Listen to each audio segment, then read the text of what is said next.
좋은 아침입니다. 오늘은 11월 17일 월요일입니다. 즐겁고 감사한 하루 되시기 바랍니다. 자, 오늘부터 3일 동안 우리가 학계 말씀을 보게 됩니다. 우리가 그동안 묵상했던 그 에스라서는요, 에스라 앞부분이 이 학계서와 내용이 좀 이렇게 겹치는 부분들이 나오게 됩니다.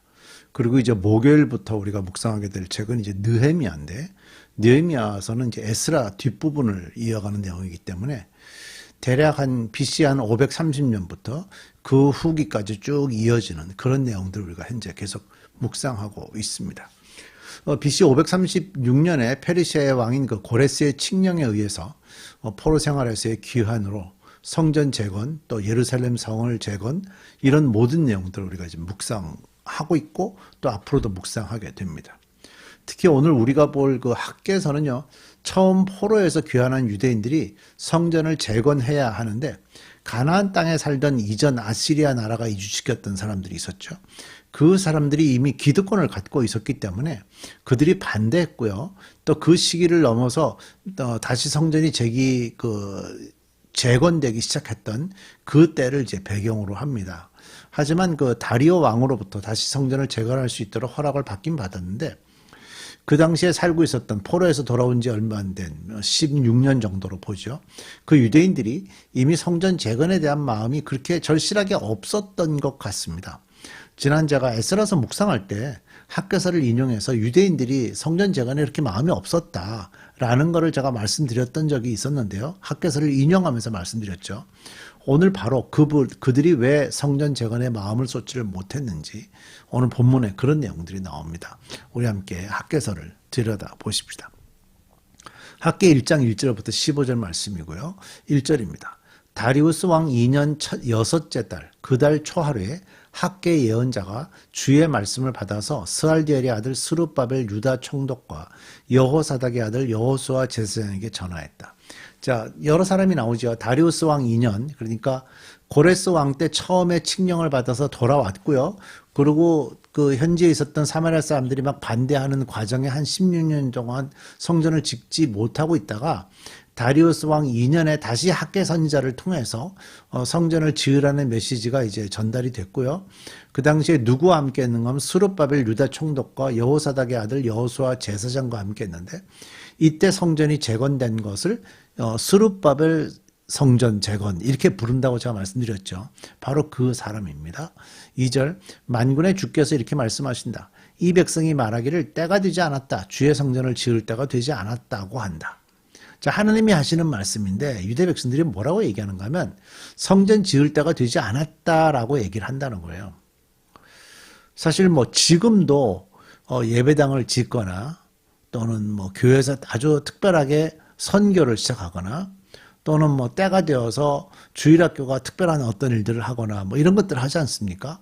그럼 이제 한쪽에서는 그것을 해야 될 시기가 됐다고 그러고 또 한쪽에서는 해야 될 시기가 안 되었다고 그러면서 이제 그 안에서 어떤 회의하면서 갈등들이 생기는 경우들이 있는데, 지금 학계 선지자가 전달하는 말씀, 그 이전에 에스라 선지자와 연결됐던 어떤 얘기들을 묵상했던, 이 에스라 선지자는 좀 뒤에 사람이긴 하지만, 그리고 고레스 왕이 이미 칙령을 내렸어. 하나님의 감동으로 성전을 지으도록 만들어졌던 모든 환경들, 그런 것들이 다 있었음에도 불구하고 유대인들은 성전 지을 때가 되지 않았다라고 생각하고 있었다는 거예요. 이 말은 뭐냐면 하나님께서 환경을 조성하시고 말씀하시는 것들이 있었는데 이들이 듣지 않았다는 겁니다. 듣지 않으니까 어떻게 되는 거예요?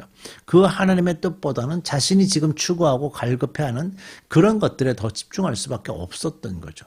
학계 예언자가 3절, 주의 말씀을 받아 전한다. 성전이 이렇게 무너져 있는데 지금이 너희만 잘 꾸민 집에 살고 있을 때란 말이냐. 그러니까 유대인들이 지금 어떤 집에 살고 있다는 거예요? 자신의 집을 잘 꾸미는 데 집중하고 있었다는 거예요. 그러니까 자신의 집을 잘 꾸미는 데 집중을 하다 보니까 성전이 무너져 있는데 사실은 그 성전에 집중할 수 있는 여력이 없었겠죠.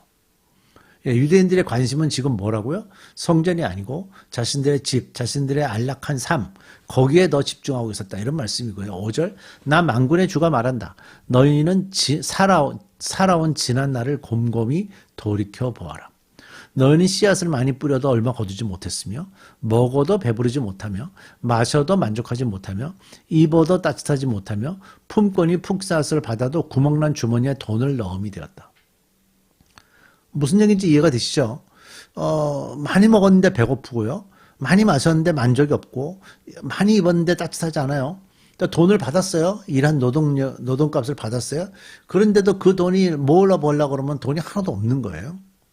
씨앗을 아무리 뿌렸는데 결과가 없어요. 그러니까 이렇게 지나온 생활 동안에 이런 일들이 있었던 거를 좀 돌아보라 이거예요. 7절, 나 만군의 주가 말한다. 너희는 각자의 소행을 살펴보라. 지금 하고 있는 일들을 살펴보라는 거죠.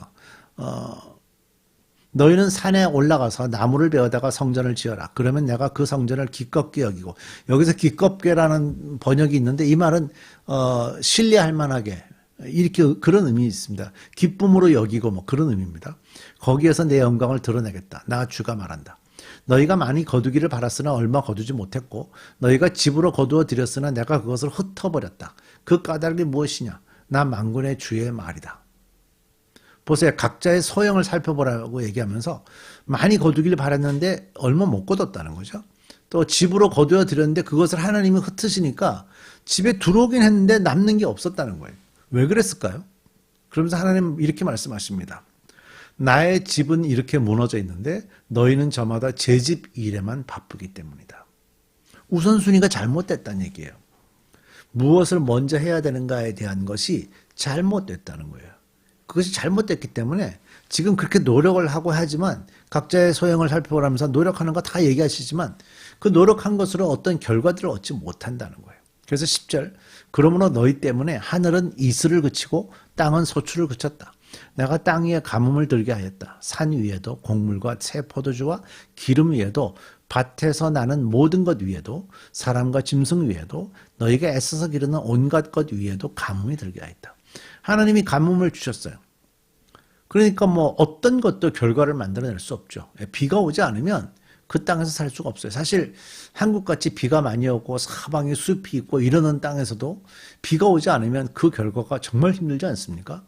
이스라엘 땅은 뭐 비가 얼마 오지 않기 때문에 그 겨울에 비를 잘 관리해서 농사를 지어야 합니다. 근데 하나님이 가뭄을 주시면 아무것도 할 수가 없는 거죠.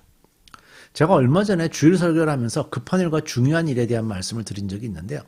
그 말씀은 우선순위를 잘 판단해야 된다는 것이었습니다. 지금 현재 바빌로니아에서 포로 생활을 하다가 이제 귀환한 유대인들이 아마 그 시기가 굉장히 중요했겠죠. 왜냐하면 멀리 1000마일 이상 되는 먼 길을 돌아와서 고향 땅에 와긴 왔지만 이미 고향 땅은 이방 사람들이 차지하고 있었고 그 사이사이에 들어가서 이제 먹고 살아야 되는 거니까 개인적으로나 사회적으로나 또는 뭐 경제적으로 기초를 잘 다져야 되는 시기였을 겁니다. 그래서 유대 백성들이 여기에 지금 집중하고 있는 거예요. 그걸 집중하다 보니까 어떤 문제가 생겼냐. 때가 되지 않았다. 주의 성전을 지을 때가 되지 않았다. 그런 생각들이 들어오기 시작했던 거예요. 유대인들이 현재 마음에 두고 있는 게 뭐죠? 성전이 아니라 하나님의 임재도 아니고요. 하나님 그분도 아니고요. 자신의 집이고 자신의 안정이고 자신의 평안이었습니다. 그러니까 하나님이 보이지 않았다는 거죠. 그것을 하나님은 지금 안타깝게 여기고 계시는 겁니다. 하나님의 자녀라 함은 우선순위가 뭐냐? 하나님이 보여야 합니다. 하나님이 보이지 않으면 자신의 배를 채우는 데 집중하고 하나님이 보이지 않으면 하나님이 계시는 성전에 집중할 수 없습니다. 그래서 아직 때가 되지 않았다고 사람들이 말을 하는 거예요. 왜? 자신의 것만 보이는데 하나님의 것이 보이지 않으니까 그쪽 것을 무시하는 거죠. 잘 기억하십시오. 하나님을 봐야 합니다. 자신의 것에 집중하시면 내가 가진 좋아하는 거, 내가 즐겨하는 거, 나에게 중요한 거 그거에 집중하시면 하나님을 볼 수가 없습니다. 12절 스알디엘의 아들 스룹바벨과 여호사닥의 아들 여호수아 대제사장과 남아있는 모든 백성이 주 그들의 하나님이 하신 말씀과 주 하나님이 보내신 학개 선지자가 한 말을 따랐다. 보세요. 여기 보면 스룹바벨과 여호수아 대제사장과 모든 백성이 하나님이 하신 말씀과 학개 선지자가 한 말을 따랐다. 들었다는 얘기입니다. 이게 들었다. 어떤 경우는 아무리 얘기해도 듣지 않습니다. 들어도 다 빠져나갑니다. 그런데 이 순간에 이제 들었다는. 이전에까지 그들이 노력을 해서 자기 집을 채워보려는데 안 됐다고 하나님 말씀하셨죠. 그런데 어느 순간 이들이 이제 듣기 시작한 거예요. 하나님의 말씀을 듣고 나니까 특징이 뭐냐? 그들이 두려워하기 시작하는 거예요. 따랐다. 백성은 주를 두려워하였다. 13절 주의 특사 학교는 주께서 하신 말씀을 백성에게 전하였다. 내가 너희와 함께 있겠다. 나 주의 말이다. 예, 그들이 말씀을 들으니까 하나님은 내가 너희들과 함께 하겠다고 말씀하시는 거예요. 그러면서 14절 주께서 스알디엘의 아들 수룹바벨 유다 총독의 마음, 그 다음 여호사닥의 아들 여호수아 대제사장의 마음, 여호수아의 마음, 그 다음 남아있는 모든 백성의 마음을 감동시키셨다. 처음에 고레스 왕의 마음을 감동시키셔서 포로의 생활에서 돌아오게 됐죠. 지금도 하나님이 그들의 마음을 감동시키셨고요. 그래서 백성이 와서 그들의 하나님 만군의 주의 성전을 짓는 일을 하였다. 감동되고 나니까 성전 짓는 일에 들어가는 겁니다. 때는 다리우스 왕 2년 여섯째 달 그달 14일이었다. 믿음의 삶은요, 하나님의 말씀에 집중하는 겁니다. 오늘 본문에 하나님은 계속해서 말씀하셨다 그렇게 얘기하시죠. 그러다가 뒷부분에 가서 그들이 말씀을 듣기 시작하니까 결과가 나타나기 시작하는 겁니다. 하나님은 우리를 기다리시면서 말씀하십니다. 말씀에 집중하시는 여러분들 되시길 바랍니다. 우리 기도하십시다. 하나님, 계속해서 말씀하시는 하나님, 우리를 감동시키고자 애쓰시는 하나님, 우리가 하나님의 말씀에 집중하게 하시고 그 집중한 말씀으로 인해서 하나님께서 어떤 열매들을 허락하시는지 누리며 살아가는 저희들 되게 해 주옵소서. 예수님의 이름으로 기도드립니다.